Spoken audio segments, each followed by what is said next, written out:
مرضی نہ ہو جائے، لیکن ایک بات میں کہنے جا رہا ہوں اور مسٹر کپل سبل کو بھی اس سے سہمتی درج کرانی پڑے گی اور اتفاق رائے کرنا پڑے گا کہ اگر دلی ہندوستان کی ایڈمنسٹریٹو اور انتظامی راجدھانی ہے تو ہندوستان کی روحانی راجدھانی کا نام اجمیر شریف۔ بے شک، سبحان اللہ۔ سبل صاحب موجود تھے، بار بار اپنی تقریر میں میرا حوالہ دیتے رہے، کہنے لگے کہ آج میں اجمیر شریف پر ڈاک ٹکٹ جاری کرنے کے لیے آیا تھا، لیکن مولانا علوی صاحب کی اس بات کے بعد اب میں نے اپنا ارادہ بدل دیا۔ اب جو ٹکٹ جاری میں کروں گا وہ ایڈمنسٹریٹو راجدھانی بھارت کی اس میں نہیں جاری کروں گا بلکہ اسپریچول راجدھانی جو بھارت کی ہے اجمیر میں چل کر کے اور اس سے غالباً 3 رجب یا 4 رجب کو کپل سبل صاحب نے وہاں پہنچ کر کے ڈاک ٹکٹ دیا۔ بے شک۔ تو ہندوستان کی جو روحانی راجدھانی ہے وہ میرے خواجہ کا اجمیر ہے۔ چلو لڑو خواجہ سے، میرے خواجہ سے لڑو نا۔ لڑائی اب غلام عبد القادر سے نہیں، ظفر الدین سے نہیں، محمد آصف سے نہیں، بھانڈو کے کسی سنی مسلمان سے نہیں، بلکہ اب تو لڑائی خواجہ غریب نواز سے۔ مقابلہ کر پاؤ گے؟ ہرگز نہیں۔ ایک دفعہ کسی نے کہا، کوئی معاملہ تھا ہمارے یہاں براؤں شریف کا، تو ہم نے کہا کہ بابو ہم جیتے ہیں۔ اپنے ساتھیوں سے ہماری ٹیم براؤں شریف کی، ہمارے کارکنان کی، تو ہم نے کہا مقابلہ جیتے ہیں۔ کہا ارے حضرت اس کا فلاں سورس ہے، اس کا فلاں سورس ہے، اس کا فلاں سورس ہے۔ یہ میں اپنی عملی زندگی بتلا رہا ہوں۔ تو میں نے کہا سورس ہوا کرے، یہ تو مانو گے کہ ہم بھی غوث کے غلام ہیں اور تم بھی غوث کے غلام ہو۔ میں بھی غوث اعظم کا مرید ہو کر کے قادری ہوں اور تم بھی غوث اعظم کا مرید ہو کر کے قادری ہو۔ تو قادریو تمہارے لیے خوشخبری اور مژدہ ہو، غوث اعظم فرماتے ہیں کہ مریدی لا تخاف واشن فإنی عظوم قادر عند القتال۔ اے مرید کیوں گھبرا رہا ہے؟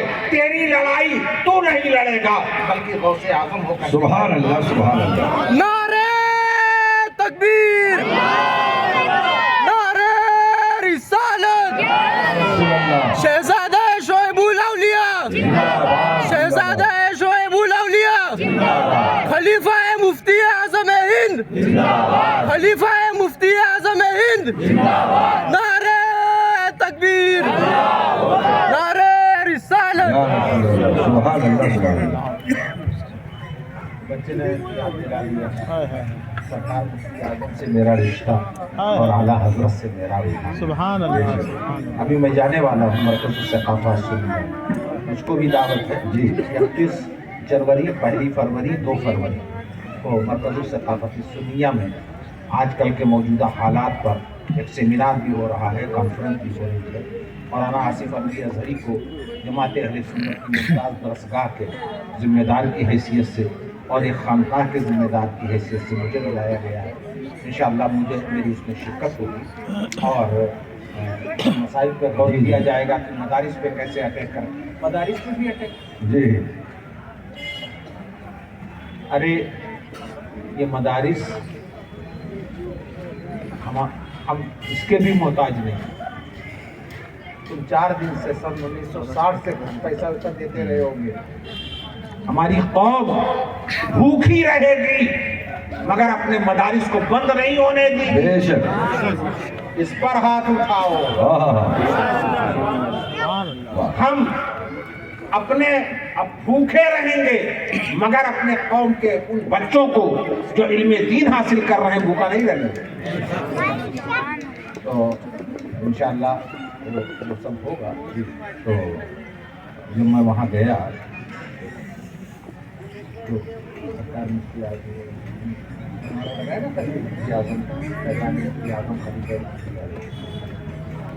تو جب وہ بات یاد آ گئی کیرالہ والی جی جی کہ جب میں 2 سال پہلے وہاں گیا تو تقریباً وہاں درس حدیث میں شیخ ابو بکر کی 2,500 تو میرے شیخ ابو بکر مسلیار جو مرکز ثقافت سنیہ کے بانی ہیں انہوں نے میرے فرزند مولانا آصف الدی کو اور ان کے چھوٹے بھائی مولانا محمد شعیب اس وقت مصر میں زیر تعلیم ہے الازہر یونیورسٹی، ان کو اجازت و خلافت دی تو حضرت نے خاموشی کے ساتھ کہا کہ مولانا ان بچوں کو آپ حدیث کی اجازت دیں، مولانا حدیث کی اجازت دیں۔ تو میں نے ہر چند ہو مشاہدہ حق کی گفتگو بنتی نہیں ہے بادہ ساغر کہے بغیر، ارے ہم لوگوں کی تان ہی اعلیٰ حضرت کے ذکر کے بغیر اعلیٰ حضرت کے ذکر کے ساتھ، ہم جب تک اعلیٰ حضرت کا ذکر نہ کر لیں ہمیں قرار نہیں آتا۔